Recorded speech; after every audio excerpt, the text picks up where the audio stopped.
जीवन जल कार्यक्रम देखने वाले सभी दर्शकों को जगत के उद्धारकर्ता प्रभु यीशु मसीह के पवित्र नाम में नमस्कार।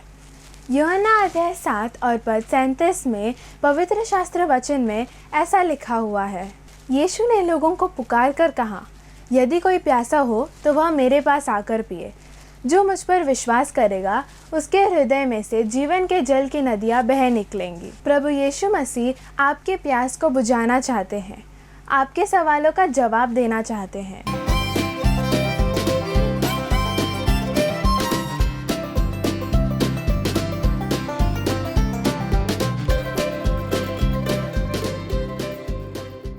वाह, टनाटन, क्या चमक रही है गाड़ी। वाह कमाल, बाहर से तो इतना अच्छा लग रहा है और कमाल की गाड़ी है ये। देखते हैं, वाह वाह वाह वाह, क्या चमक रही है, कितनी सफाई करी है किसी ने बाहर से।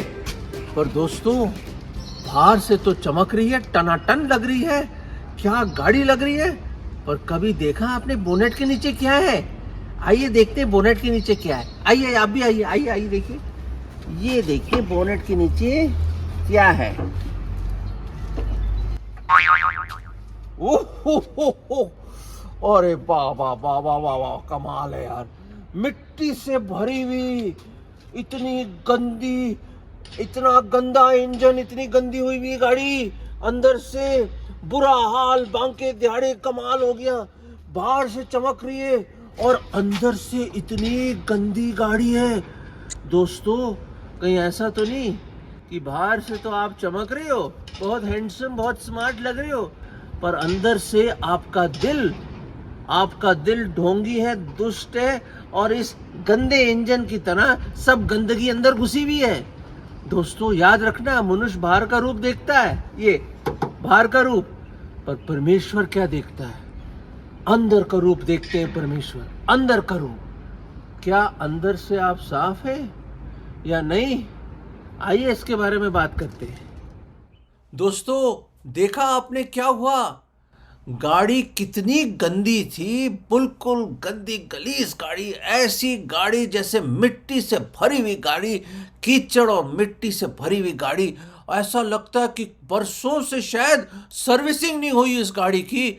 और वो गाड़ी ऐसी थी जो इतनी गंदी, बोनेट खोला तो देखा मिट्टी ही मिट्टी, जैसे आपने देखा दोस्तों।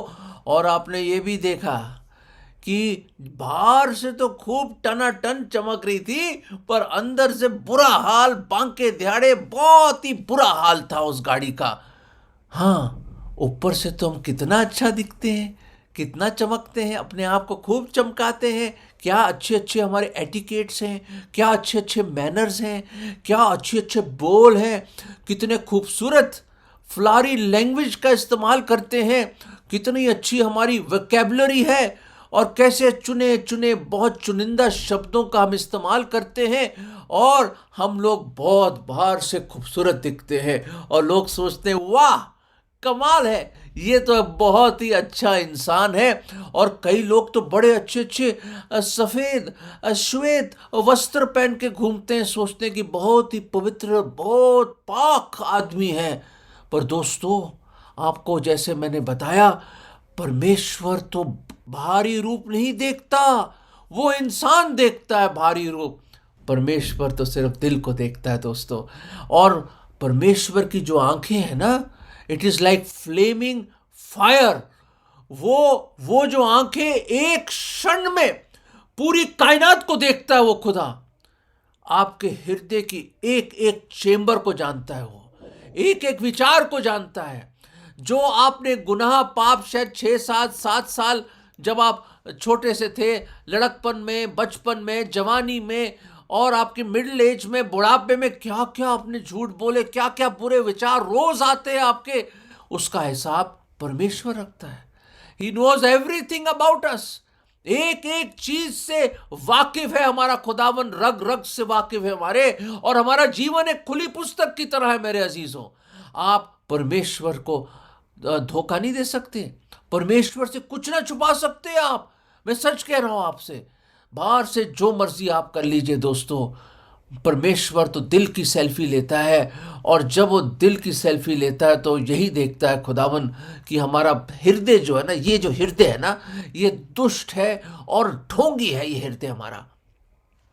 यकीन मानिए दोस्तों, मैं आपको डिस्करेज नहीं कर रहा, मैं एक हकीकत बयान कर रहा हूं। और वो परमेश्वर कहता है कि हमारा हृदय दुष्ट है और ढोंगी है। Our heart is desperately wicked and deceitful. दोस्तों, आप जानते हो और परमेश्वर जानते हैं आपसे बेहतर। हाँ, और परमेश्वर उस हृदय को देखता है। इसी हृदय से सब प्रकार की बुराइयां जैसे ईर्ष्या, घमंड, जलन, व्यभिचार, कत्ल और सब छोटे छोटे जो झूठ भी हम बोलते हैं ना, जिसको सफेद झूठ बोलते हैं, हाफ ट्रूथ इज ऑल्सो लाई। दोस्तों, जो आधा सच है वो भी झूठ है परमेश्वर के नजर में। और हमने परमेश्वर के सारे नियम तोड़े हुए। 10 नियम क्या है, जितने भी नियम बाइबल में दिए हुए हमने सब तोड़ दिए। और सबसे बड़ा नियम, द ग्रेटेस्ट कमांडमेंट, कि अपने खुदा से अपने पूरे हृदय, पूरे जान ताकत से तू मोहब्बत और प्रेम कर, और अपने पड़ोसी को अपने जैसे मोहब्बत कर, प्रेम कर, वो भी हमने तोड़ दिया। दोस्तों, हम तो पहली सी कंडेम है, हमारे पास कोई लियाकत नहीं। दोस्तों का कैसी बात कर रहे हैं अल्फ्रेड साहब, आप तो एक दफा बुलाते हैं सुसमाचार सुनाने के लिए, शुभ संदेश सुनाने के लिए, और आप तो हमें बिल्कुल वैसा कह रहे हैं कि हम तो नर्क के लायक है। दोस्तों, वाकई नर्क के लायक है हम लोग, बिल्कुल नर्क के लायक है, बिल्कुल कंडम होने के लायक है हम, एब्सोल्युटली कंडम होने के लायक है। पर दोस्तों, खुशखबरी है, सचमुच एक खुशखबरी है दोस्तों। अगर खुशखबरी नहीं होती तो मैं नहीं होता यहाँ पे, और शायद ये चैनल नहीं होता, ये प्रोग्राम नहीं होता, और ये लिविंग वाटर्स की तरफ से ये पेशकश नहीं होती, अगर कोई खुशखबरी नहीं होती। दोस्तों, खुशखबरी है, देयर इज गुड न्यूज दोस्तों, and that is the news that we want to share with you. वाकई सचमुच, बेशक हर एक गुनहगार है, हर एक परमेश्वर की महिमा से गिरा हुआ, all have sin, all have fallen short of the glory of God. पाप की मजदूरी वाकई मृत्यु है। मृत्यु, शारीरिक मृत्यु तो ठीक है भाई, जब शरीर और आत्मा जुदा हो जाते, मैं तो वो दूसरी मृत्यु, अनंत काल की मृत्यु की बात कर रहा हूं, जब हमारा आत्मा हमेशा हमेशा के लिए नर्क में फेंकी जाएगी, जहां से पॉइंट ऑफ नो रिटर्न है। दोस्तों, वापस नहीं आ सकते हम। एक ही बार बाइबल में लिखा है मरना, और उसके बाद परमेश्वर न्याय करेगा। दोस्तों, मैं डरा नहीं रहा, ये एक हकीकत बयान कर रहा हूं। This is God's black and white truth. ये एक सच्चाई है दोस्तों। ब्लैक को ब्लैक बुलाएंगे, व्हाइट को व्हाइट, इसलिए मैं कह रहा हूं गुनाह गुनाह है, और नर्क नर्क है, और स्वर्ग स्वर्ग है। दोस्तों, मैं ये बताना चाहता हूं, पर खुशखबरी है। सचमुच मुझ जैसा गुनहगार, मुझ जैसा पापी को एक खुशखबरी मिली। जब मैं 11 साल का था, मेरे पिताजी ने वो खुशखबरी सुनाई, और खुदा का लाख लाख लाख शुक्र उस रात के लिए, जब मैं घुटनों पे गया और मेरे पिताजी के पीछे मैंने एक वो साल्वेशन प्रेयर दोहराई। जब मैंने जान लिया, यकीन कर लिया कि मैं गुनहगार हूं, मेरे पिताजी तो स्वर्ग में जाएंगे पर मैं नर्क में जाऊंगा, क्योंकि हर एक ने पाप किया है। ये नहीं कि हमारे माँ बाप, हमारे बाप दादा बड़े पासबान थे, बड़े मिशनरी थे, बड़े आलिम फाजिल लोग थे, बड़े बड़े उन्होंने समाज के लिए बहुत कुछ किया। दोस्तों, कुछ फायदा नहीं है, क्योंकि हमारे अच्छे काम भी मैले कुचैले चिथड़ों की तरह है। दोस्तों, खुशखबरी ये है, खुशखबरी ये है कि वो आया, खुदावंद, हमारा परमेश्वर, हमारा परवरदिगार, हमारा सृष्टिकर्ता, वो मालिक, कायनात का मालिक, the owner of the universe, the king of the universe, the maker of everything, वो आया, वो देहधारी हुआ, मुजस्सम हुआ। क्यों भाई, क्यों परमेश्वर? हम जैसे पापियों के लिए क्यों, जो पहले से कंडम थे? बाइबल सिर्फ एक रीजन बताती है, for God so loved the world, खुदा ने जहां से इस कदर मोहब्बत करी, इस कदर मोहब्बत करी, सो मच ही लव्ड, इतनी मोहब्बत करी कि उसने अपना इकलौता पुत्र दे दिया, जो प्रभु यीशु मसीह है, ताकि जो कोई उस पर विश्वास लाए, ईमान लाए, वो हलाक ना हो, नाश ना हो, परंतु अनंत जीवन में आए, हमेशा की जिंदगी, अब्दी जिंदगी पाए।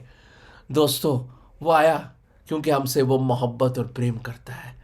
The only reason Bible gives that he came because he loves us. He loves you and he loves me.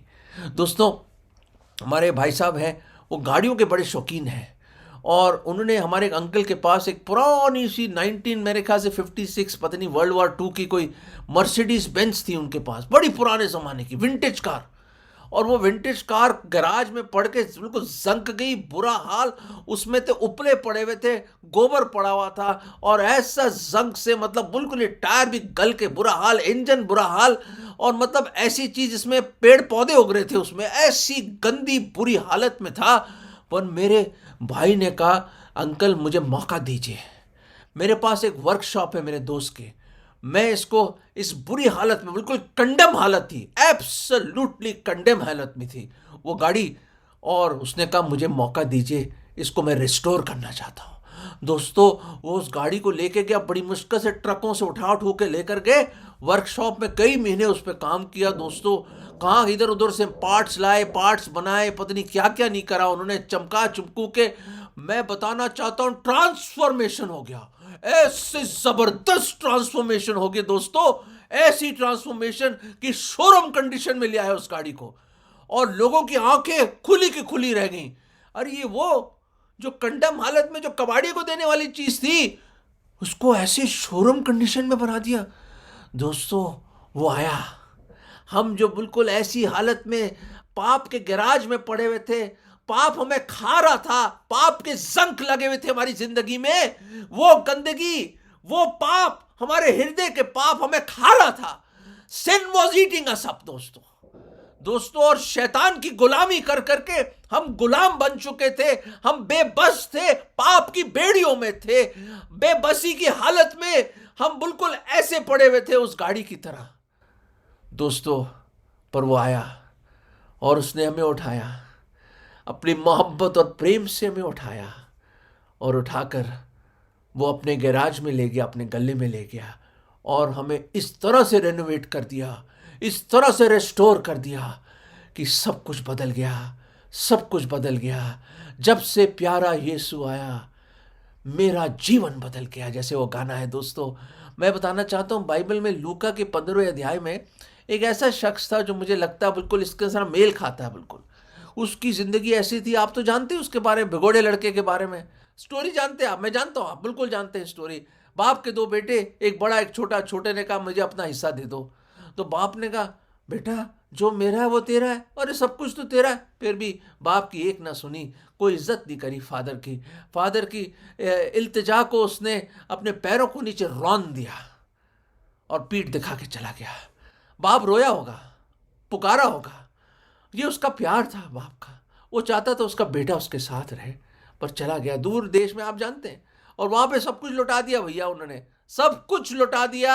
ऐसी अय्याशी की जिंदगी व्यतीत करी उसने, अय्याशी की, वेश्याओं के साथ, शायद उसने हॉर्स राइडिंग में गया होगा, गैम्बलिंग करी होगी, पता नहीं क्या क्या उसने ना किया होगा, जो भी उसको नशे की चीजें, नशीली चीजों में चला गया होगा, शराबें पी होंगी उसने, डांस किया होगा, नाचना गाना, पता नहीं क्या क्या नहीं करा उसने, सब तरह की बुराइयां करी उसने, सब तरह के गुनाहों की दलदल में दब के खिंच गया, अंदर घुस गया वो।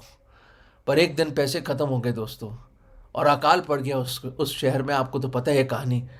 एक आदमी ने रहम खाकर जो सूअरों को चराता था, उसने कहा तू मेरे सूअरों को चरा, जो वो खाती फलियां खाते तू भी खा ले। भूखा मर रहा था। भूख बड़ी खतरनाक चीज़ है दोस्तों, भूख बड़ी खतरनाक चीज़ है। वो फलियां खाने लगा, और वहाँ उस कीचड़, उस गंदगी, उस बदबू में फकीर बन गया वो। ही बिकेम अ बेगर। वो जो राजकुमार था घर का, फकीर बन गया वो। दोस्तों, उस गुर्बत में, उस गरीबी में, उस वांट में, उस जरूरत के आवर में उसको याद आया कि मेरे बाप के नौकर मेरे से बेटर खाना खाते हैं, मैं अपने पिता के पास जाऊंगा और बोलूंगा हे मेरे पिता, मैंने परमेश्वर स्वर्ग के खिलाफ और तेरे खिलाफ गुनाह किया है, मुझे एक मुलाजिम की तरह, एक नौकर की तरह अपने घर में रख ले, keep me as a head servant. मैं जाऊंगा, गिर जाऊंगा उसके पैरों में। दोस्तों, मैं बताना चाहता हूँ, ऐसी बदबू में, सूअरों के बीच में, उस गंदगी में, उस कीचड़ में, उस बदबू जैसे हालत में, फकीरी की हालत में वो वापस लौटता है। और मैं बताना चाहता हूँ दोस्तों, पिताजी ने दूर से देख लिया और कहते हैं उस ज़माने में मिडिल ईस्टर्न कल्चर में कोई बुज़ुर्ग आदमी दौड़ता नहीं है, क्योंकि वो इज्जत नहीं मिलती उसको, उससे उसकी इज्जत कम हो जाती है। अगर कोई बुज़ुर्ग आदमी दौड़े, वो इट्स नॉट गुड फॉर वो सोसाइटी में अच्छा नहीं माना जाता, समाज में अच्छा माना नहीं जाता, क्योंकि वो लंबे लंबे गाउन पहनते थे। उसने अपने गाउन को ऊपर खींच के दौड़ा होगा, वो उसने अपने पैरों को दिखाया होगा लोगों को, पर उसको कोई परवाह नहीं कि दुनिया जो मर्जी सोचे, मेरा बेटा लौट आया है, मेरा बेटा लौट आया है। और वो भागा, वो बुजुर्ग पिता भागा, उसकी मोहब्बत और प्रेम भागी। ओ हिज लव विल चेज अस। मैं बताना चाहता हूं, आप जितना दूर चले जाओ उससे, उसकी मोहब्बत आपके पीछे लगे रहेगी। आप अपने परछाई से नहीं भाग सकते, खुदा की मोहब्बत से नहीं भाग सकते आप दोस्तों। वो आया और वो गिर गया उसके पैरों में। उसने कहा, मैंने स्वर्ग, पिताजी स्वर्ग और आपके खिलाफ गुनाह किया। नौकर के नौबत ही नहीं आई बोलने की उसको। और पिता ने उसको, बाइबल कहते ही fell on his neck and kissed him. उसने बौछार कर दी चुम्बन की। अरे उसको ऐसा चूमा उसने, वो गंदगी में, अरे बदबूदार आदमी, गंदे कपड़े, नाखून पड़े होंगे, बाल दाढ़ी पड़ी हुई, अरे सूरों के पास बैठा हुआ, ऐसी गंदी गलीज हालत में वो पिता उसको गले लग गया दोस्तों। और दोस्तों उसको अपने आगोश में ले लिया उसने और उसको चूमा, और शायद वो उसकी खुशियों के आंसू बह रहे होंगे, और उसने बच्चे को अपने गले लगा लिया, अपना वस्त्र ला के दिया। ये नहीं बोला पहले नहलाओ उसको फिर मेरे कपड़े देना, नहीं नहीं नहीं, मेरे वस्त्र पहना दे, मेरी अंगूठी पहना दे, चप्पल पहना दे, उसको जूते पहना दे। दोस्तों क्या प्यार है। कंडम हालत में था वो, कीचड़ में सुअरों के साथ बैठा था, फकीर बन गया, फिर भी उसको अपने आगोश में लेके उसकी जिंदगी बदल गई। दोस्तों सिर्फ अगर आप लौट आए, आज प्लीज मैं आपसे विनती करता हूं, आज एक क्षण भर के लिए प्लीज मैं रिक्वेस्ट कर रहा हूं, इल्तिजा करता हूं, आई beseech you by the mercies of the Lord Jesus Christ, आज जिंदगी के इस हृदय का बोनट खोल लीजिए प्लीज एक दफा प्लीज बोनट खोल लीजिए, झांक के देखिए अपने जमीर के, from the Windows of your conscience peep into your heart today and see the condition of your heart. You will see the prodigal son there. You will see, आप देखेंगे उस भिगोड़े लड़के को अंदर, उस हृदय के अंदर, उस कीचड़ में देखेंगे, उस पाप के दलदल में जो आप फंसे हुए, आप देखोगे अपने आप को, आपका जमीर आपको बैठने नहीं देगा वहां पे। दोस्तों आज मेरे अजीजों, मेरे प्रेमी दोस्तों, आपसे खुदावंद बहुत प्यार करता है, इंतजार कर रहा है वो। आप आइए ना, मौका दीजिए ना, प्लीज मौका दीजिए उसको, प्लीज दीजिए मौका। वो आपको बदलना चाहता है, सचमुच बदलना चाहता है। और बाइबल की एक खूबसूरत आयत है, वो मैं पढ़ना चाहता हूँ। और वो आयत है, यहाँ पे हम 2 कोरिन्थियों में पढ़ते हैं, उसके 5वें अध्याय और उसके 17वें पद में, 2 Corinthians 5:17, Therefore if any man be in Christ, अगर कोई भी व्यक्ति प्रभु यीशु मसीह में विश्वास लाता है, अपना जीवन सौंप देता है, और मसीह अपने पवित्र आत्मा के द्वारा उसके अंदर आता है, तो क्या होता है? He is a new creation, एक नई सृष्टि बन जाते हो आप। पुरानी बातें जाती रहती, old things are passed away, behold all things are become new, और सब चीजें नई हो जाती हैं। ये मेरा वचन नहीं है दोस्तों, ये खुदा का कलाम है। मैं बताना चाहता हूं, ये कोई दृष्टांत नहीं था, ये आपकी कहानी और मेरी कहानी है दोस्तों। वो बदलना चाहता है आपको, वो अपने गैराज में लेना चाहता है आपको, वो अपने गले में लाना चाहता है, और आपकी जिंदगी बदल देगा। मेरी जिंदगी बदल दी, कईयों की जिंदगी खुदाबंद यीशु मसीह ने बदल दी। आज आपकी बारी है दोस्तों। बोनट खोल लीजिए, दिल खोल लीजिए, और प्रभु को बोलिए, खुदाबंद मैं गुनहगार हूं, मैंने बहुत पाप किए खुदावन, मेरा जीवन पाप से भरा हुआ है प्रभु। मैं अंगीकार करता हूं, मैं पापी हूं प्रभु जी। मैं पूरे मन से विश्वास करता हूं कि आप मेरे पापों के खातिर, मेरे गुनाहों के खातिर आप मारे गए, आपको दफनाया गया, और तीसरे दिन आप जी उठे। आपने अपना बेशकीमत लहू बहाया, आपने अपनी कुर्बानी दी, आप जिंदा हुए और जीवित ही स्वर्ग में गए और दोबारा आएंगे। प्रभु यीशु मसीह मुझ पापी पर दया करें, मुझे नया बना दो प्रभु, मेरे पाप क्षमा कर दो प्रभु, मेरे अंदर से मुझे साफ कर दो प्रभु। मैं आपके शरण में आता हूँ और आज आपको अपना उद्धारकर्ता, मुक्तिदाता करके ग्रहण करता हूँ। आप ही मेरे प्रभु, आप ही मेरे मुक्तिदाता हैं, आप ही मेरे उद्धार करता है। ये विश्वास की प्रार्थना मैं प्रभु यीशु मसीह के नाम में मांगता हूँ, आमीन। दोस्तों, अगर ये प्रार्थना आपने करी है तो पुरानी चीजें जाती रहीं और सब कुछ नया हो जाता है। अगर जो प्रभु में है वो पुरानी बातें खत्म हो जाती है और अंदर से आप नए हो जाते हो। एक नया हृदय खुदा देगा, एक नया जीवन, एक अनंत जीवन वो आपको देगा। दोस्तों, क्या सोच रहे हैं आप? आज ही अपना जीवन दे दीजिए ना उसको और सब कुछ नया हो जाएगा। God bless you. अगर परमेश्वर ने इन वचनों के द्वारा आपसे बातें किया है और आप इस विषय पर अधिक जानकारी प्राप्त करना चाहते हैं या किसी प्रार्थना के विषय को बांटना चाहते हैं तो निसंदेह हमसे संपर्क करें। हमारा पता Jeevan Jal Nav Bhavna building 422 SVS road, post box number 19161, Prabha Devi, Mumbai 400025। प्रार्थना एवं मुफ्त बाइबल करेस्पॉन्डेंस कोर्स के लिए हमें संपर्क करें और अपना नाम और पूरा पता हमें SMS करें। Mobile number 7710065115। Email ID gospelbroadcast@yahoo.com। Web address www.lwgb.org। YouTube address जीवन जल TV @YouTube। जीवन जल कार्यक्रम को हर सोमवार शाम 6:30 बजे, बुधवार शाम 6:30 बजे, शनिवार रात 9 बजे इसी चैनल पर देख सकते हैं। धन्यवाद।